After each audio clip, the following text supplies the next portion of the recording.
கனடால இருக்க சஸ்காச்சுவன் அப்படின்ற வில்லேஜ்க்கு புதுசா வந்திருந்த ஒரு லேடி அவங்க ஒர்க் முடிச்சதுக்கு அப்புறம் வேலை பார்க்குற இடத்துல இருந்து வீட்டுக்கு கிளம்புறாங்க. அப்பயே ஈவினிங் கிட்டத்தட்ட முழுசா இருட்டிருச்சு. அப்படி போற வழியில ஒரு ரயில்வே ட்ராக்கை கிராஸ் பண்ணி தான் அவங்க வீட்டுக்கு போயாகணும். அந்த ட்ராக் முழுக்க செடி கொடிகள் மண்டி ஃபுல்லா துருப்பிடிச்சு போய் இருந்திருக்கு. பிகாஸ் ரொம்ப நாளைக்கு முன்னாடியே அந்த ட்ராக்ல ட்ரெயின்ஸ் போறது ஸ்டாப் ஆயிருச்சு. ஸோ அந்த லேடியும் எப்படியும் இதுல ட்ரெயின் வர போறது இல்லைன்னு அசால்ட்டா ட்ராக் மேல கால் எடுத்து வைக்கிறாங்க. அப்ப சடனா அந்த ட்ராக் வைப்ரேட் ஆகுது. கண்ணை கூசுற ஒரு வெளிச்சமும் காத்துல ட்ரெயின் வர சத்தமும் கேட்க ஆரம்பிக்குது. ட்ரெயின் தான் வருதுன்னு பதறி போன அந்த லேடியும் குயிக்கா ட்ராக்கை கிராஸ் பண்றாங்க. அப்படி ட்ராக்கை தாண்டின அடுத்த செகண்டே ட்ரெயின் நம்மள ஹை ஸ்பீட்ல கிராஸ் பண்ற அந்த பலமான காத்தும் அவங்க மேல வீசுது. உயிரை கையில பிடிச்சிட்டு திரும்பி பார்த்த அந்த லேடி அப்ப இருந்ததை விட இன்னும் பயத்தோட உச்சத்துக்கே போறாங்க. பிகாஸ் அப்படி எந்த ட்ரெயினுமே அங்க கிராஸ் ஆகல. சென்ட் லூயிஸ் கோஸ்ட் ட்ரெயின் சொல்லப்படுற இந்த ட்ரெயின் 1920s இருந்து அந்த மொத்த வில்லேஜையும் பயத்துல உரைய வச்சிருக்கு. ட்ரெயின் வர்ற சத்தம் கேட்கும், ட்ராக்ல ட்ரெயின் லைட்டையும் பார்ப்பாங்க. இன்னும் சில சமயத்துல அந்த லைட்டோட கலரும் மாறி இருக்கு.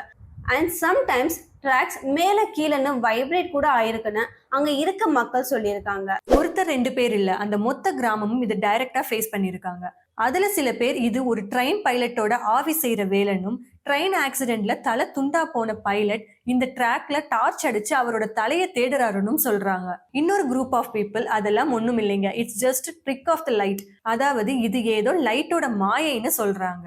வாட் எவர் மேபி, அங்க இருக்க ஒவ்வொருத்தரும் அங்க நைட் டைம்ல நடக்கிற இந்த மிஸ்டீரியஸான விஷயம் முழுக்க முழுக்க உண்மைன்னு அடிச்சு சொல்றாங்க. கிட்டத்தட்ட 80 இயர்ஸ்க்கு அப்புறம் 2001ல 2 ஹையர் செகண்டரி ஸ்டூடெண்ட்ஸ் அவங்களோட சயின்ஸ் ஃபேர்க்காக சென்ட் லூயிஸ் கோஸ்ட் ட்ரெயினோட மிஸ்ட்ரிக்கு பின்னாடி இருக்க சயின்ஸை சால்வ் பண்ண ட்ரை பண்ணாங்க. At the end of the research அந்த லைட் ரொம்ப தூரத்துல டிராவல் பண்ற காரோட ஹெட்லைட்ஸா இருக்கலாம்னும், அண்ட் அந்த லைட் வெதர் கண்டிஷன்னாலையும் அன்யூஷுவல் வேஸ்ல பாஸ் ஆகுறதால ரிஃப்ராக்ட் ஆயிருக்கலாம்னும் ரிப்போர்ட் பண்ணியிருக்காங்க. பட் இந்த ரிப்போர்ட் அந்த வில்லேஜ் பீப்புளை கன்வின்ஸ் பண்ணல. பிகாஸ் சம்மர், வின்டர், மான்சூன் எல்லா சீசன்லயும் ட்ராக்ல லைட்டை பார்த்தது அவங்க தானே. ஸோ இதை பல டிகேட்ஸா பார்த்த நாங்க கார், லாரின்னு ஏதாவது வருதான்னு பல தடவை நோட் பண்ணியிருக்கோம்னும், அப்படி எதுவும் வராதப்பவும் லைட்டை பார்த்ததாவும் சொல்லியிருக்காங்க. இப்படி சென்ட் லூயிஸ் கோஸ்ட் ட்ரெயின் அப்படின்ற பேர்ல நடக்கிற விஷயம் உண்மைன்னு அடிச்சு சொல்ல முடிஞ்சவங்களால அதுக்கு பின்னாடி இருக்க மர்மத்தை கண்டுபிடிக்க முடியல.